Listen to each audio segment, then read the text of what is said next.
Sandhan. All Gujarat Integrated Classroom. સેટેલાઇટના માધ્યમથી જોડતી કડી એટલે સંધાન.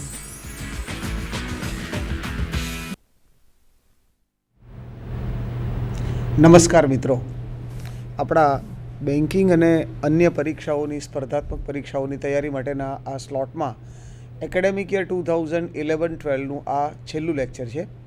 તો આજે આપણે જે લાસ્ટ લેક્ચરની અંદર બજેટરી પ્રપોઝલ્સ જે છે એની ચર્ચા કરતા હતા, ત્યાંથી આપણે આગળ જઈશું અને કેટલીક ટર્મિનોલોજીની અંદર કેટલાક શબ્દપ્રયોગો એવા છે કે જેનો આપણે આજે અર્થ સમજવાનો પ્રયત્ન કરીશું. તો જુઓ, તમારા સ્ક્રીન પર શરૂઆત કરીએ છીએ. સૌથી પહેલી વિગત શરૂઆત કરીએ છીએ બજેટરી પ્રપોઝલ્સથી.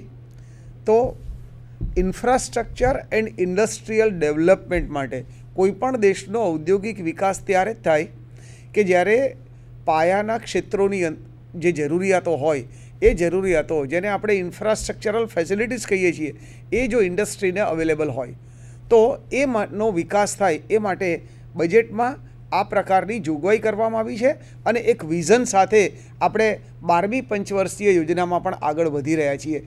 તો એ તમારા સ્ક્રીન પર છે. જુઓ, સૌથી પહેલી વિગત, ડ્યુરિંગ 12th પ્લાન પીરિયડ કે જે 1/4/2012થી શરૂ થવાનો છે, પંચવર્ષીય યોજના જે આપણી છે 12મી, એ પ્લાન જે છે એમાં આ 5 વર્ષના સમયગાળા દરમિયાન 50 લાખ કરોડ રૂપિયાનું આપણે ઇન્ફ્રાસ્ટ્રક્ચરમાં અને ઇન્ડસ્ટ્રીયલ ડેવલપમેન્ટની અંદર ઔદ્યોગિક વિકાસ થાય અને માળખાકીય સુવિધાઓનો વિકાસ થાય એ માટે આપણે 50 લાખ કરોડ રૂપિયાનું રોકાણ કરવા જઈ રહ્યા છીએ.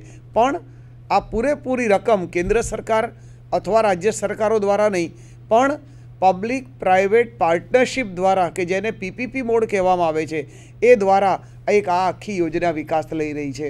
તો 50 લાખ કરોડ એટલે બહુ મોટી એમાઉન્ટ છે.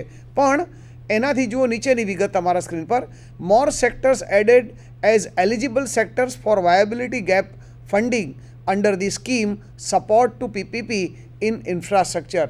એટલે કેટલાક ઇન્ફ્રાસ્ટ્રક્ચરના ક્ષેત્રો હજુ સુધી એવા હતા કે જેને આપણે ઇન્ફ્રાસ્ટ્રક્ચરનું જે ગ્રુપ છે એની અંદર આપણે એનો સમાવેશ કર્યો નહોતો.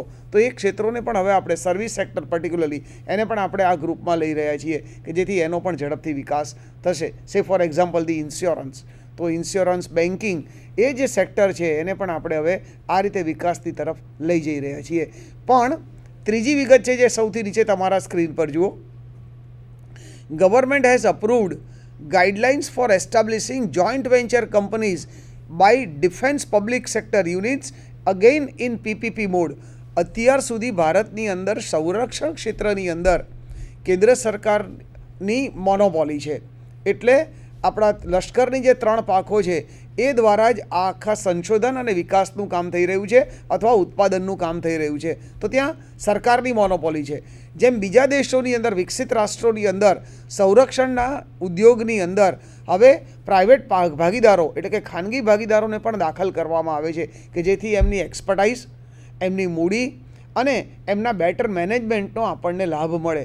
તો આપણે ભારતની અંદર પણ હવે સંરક્ષણની અંદર પણ પીપીપી મોડથી આપણે આગળ વધવા જઈ રહ્યા છીએ અને આખો એક આ મેજર ચેન્જ આવવાનો છે, જેના કારણે સંરક્ષણની અંદર સરકાર જે ખર્ચ કરે છે એ ખર્ચની અંદર થોડો ઘટાડો થશે, પણ એનાથી આપણો જે વિકાસ છે એ ખૂબ ઝડપી બનશે, નવા સંશોધનો થશે અને આપણે જે આપણી જે સંરક્ષણ જરૂરિયાતો છે એ બહુ સરળતાથી આપણે પ્રાપ્ત કરી શકીશું. તો આ એક બહુ મોટો ચેન્જ આ બજેટની અંદર પ્રોવિઝન તરીકે મૂકવામાં આવ્યો છે.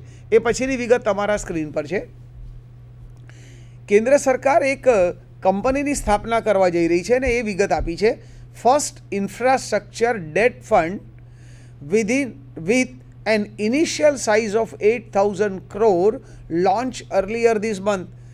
આ માર્ચ મહિનાની શરૂઆતના દિવસોની અંદર કેન્દ્ર સરકારે 8,000 કરોડ રૂપિયાના ફંડ સાથે કે ઇક્વિટી સાથે અથવા કેન્દ્ર સરકારના બજેટરી પ્રોવિઝન સાથે એક ડેટ ફંડની રચના કરી છે.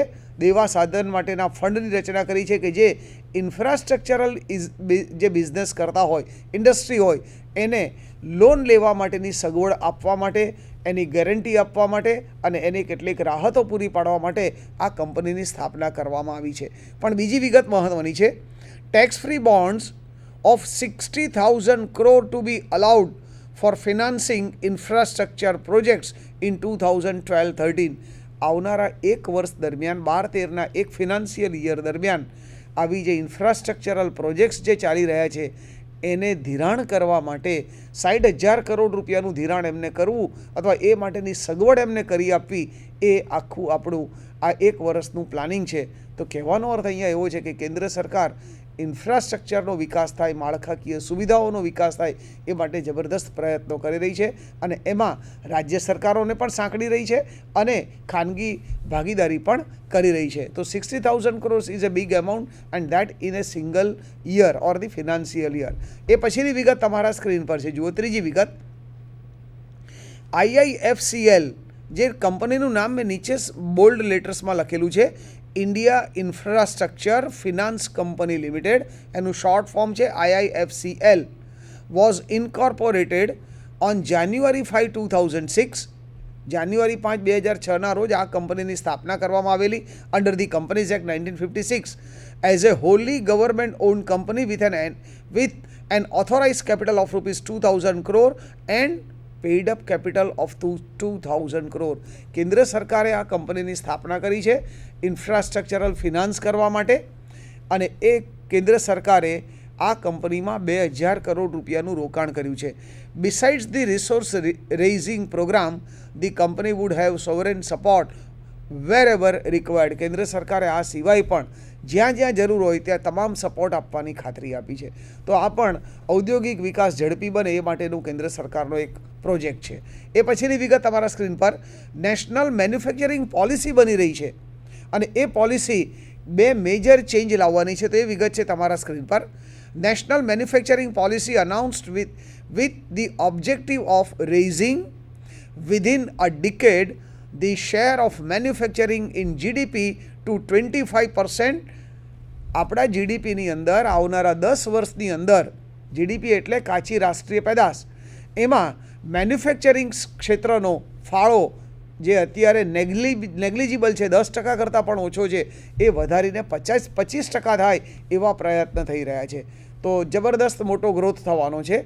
પણ એ માટે કેટલી જોબ ઓપોર્ચ્યુનિટીઝ ઊભી થશે એ પણ આંકડો કેન્દ્ર સરકારે વિચારી રાખ્યો છે અને એ માટેનું પ્લાનિંગ કરી રહી છે કેન્દ્ર સરકાર.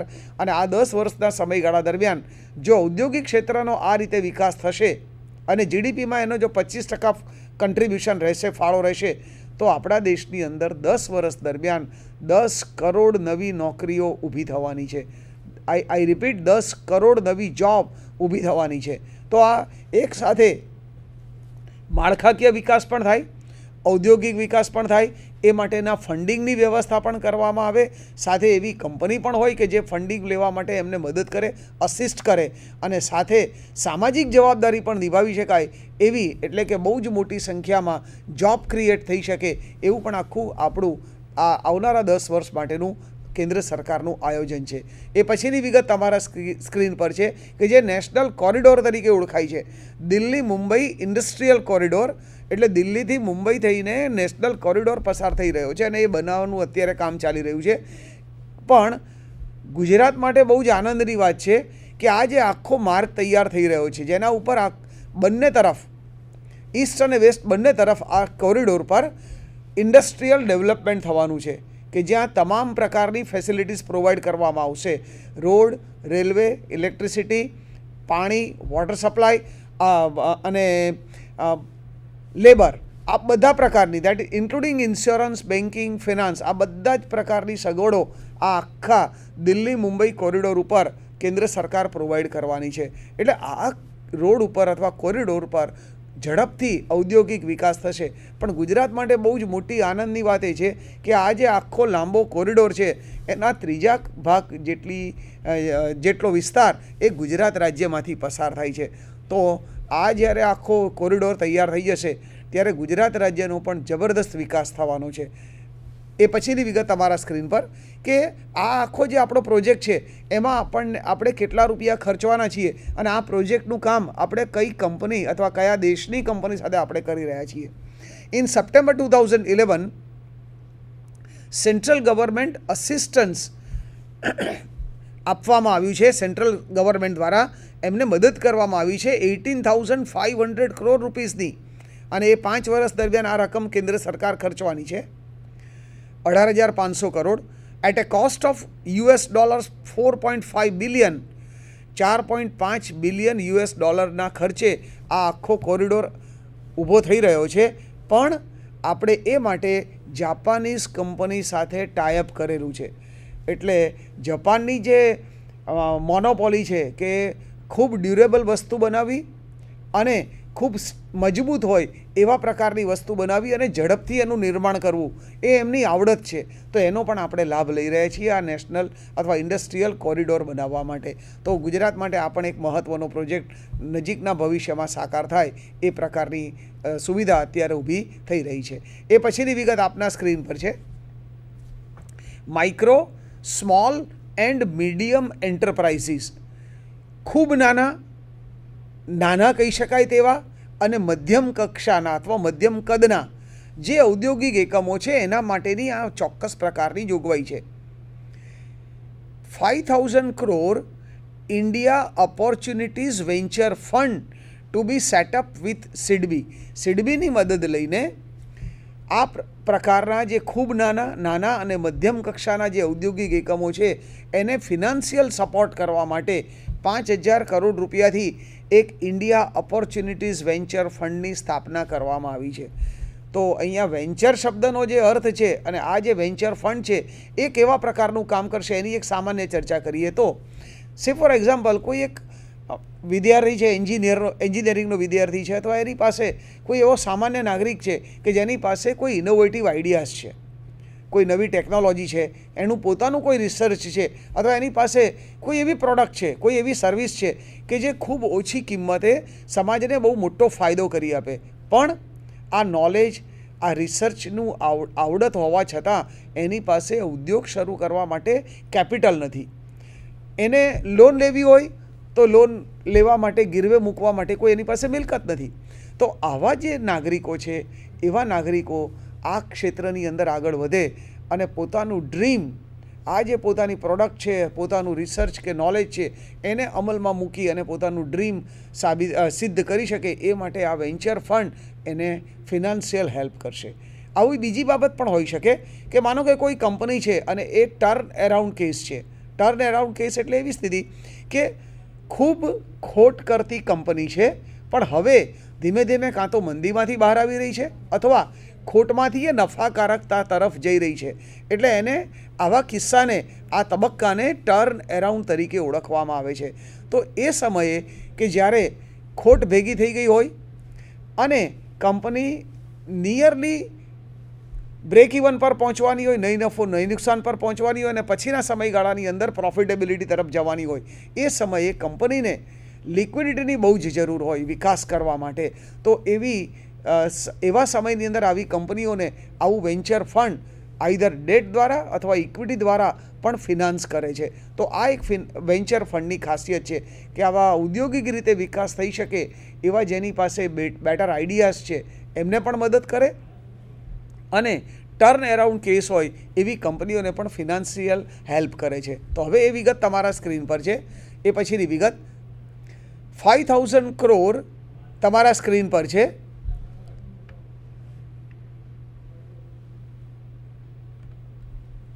$5,000 crore India Opportunity Venture Fund to be set up with SIDBI to enable greater access to finance by small and medium enterprises, જેને SME તરીકે ઓળખાય છે, small and medium scale enterprises, to SME exchanges launch in Mumbai recently. હમણાં જ થોડા જ દિવસો પહેલાં મુંબઈની અંદર, જેમ તમે જાણો છો કે સ્ટોક એક્સચેન્જ છે ભારતની અંદર, બે મોટા BSE અને NSE, પણ ત્યાં મોટી મોટી કંપનીઓના સોદા થાય છે. તો આ બે નવા સ્મોલ સ્કેલ અને મીડિયમ સ્કેલની જે ઇન્ડસ્ટ્રી હોય એના પણ શેર અને ડિબેન્ચરના સોદા થઈ શકે એ માટેના બે નવા એક્સચેન્જ હમણાં જ બોમ્બેની અંદર અથવા આપણા દેશની અંદર લોન્ચ કરવામાં આવ્યા છે.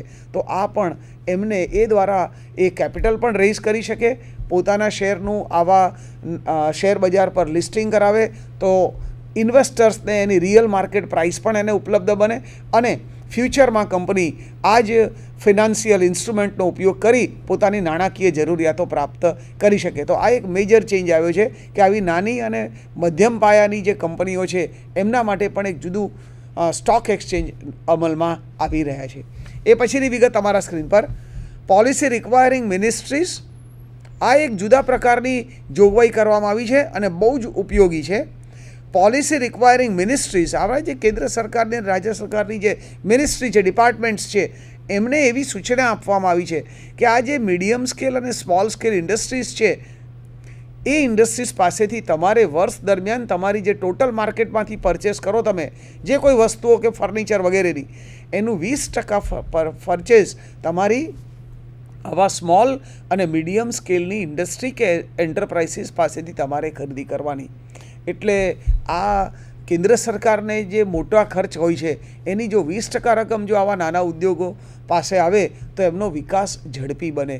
પણ આ જે 20% રકમ જે ખર્ચવાની હોય એ પૈકી out of this 4% earmark for procurement from MSC owned by schedule caste or schedule tribe entrepreneurs. આ જે 20% રકમ છે એ પૈકી 4%, એટલે 20%ના 4% નહીં પણ કુલ 20% પૈકી ફાળવણી કરો ત્યારે 20:4ના રેશિયોની અંદર આ જે રકમ થાય એ 4% રકમ એ શિડ્યુલ કાસ્ટ અને શિડ્યુલ ટ્રાઇબના એન્ટરપ્રેન્યોર દ્વારા કે માલિકો દ્વારા ચલાવાતા જે મીડિયમ અને સ્મોલ સ્કેલ એન્ટરપ્રાઇઝીસ હોય એની પાસેથી ખરીદી કરવી, એવી પણ એક જોગવાઈ છે.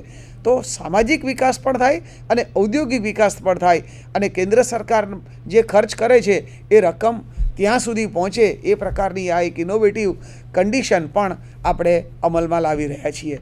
એ પછીની વિગત અમારા સ્ક્રીન પર છે કે એગ્રીકલ્ચર ક્ષેત્રની અંદર કેવા પ્રકારના ફેરફારો આવી રહ્યા છે બજેટરી પ્રોવિઝન દ્વારા. તો target for agricultural credit raise by 1 lakh crores to 5,75 crore in 2012-13.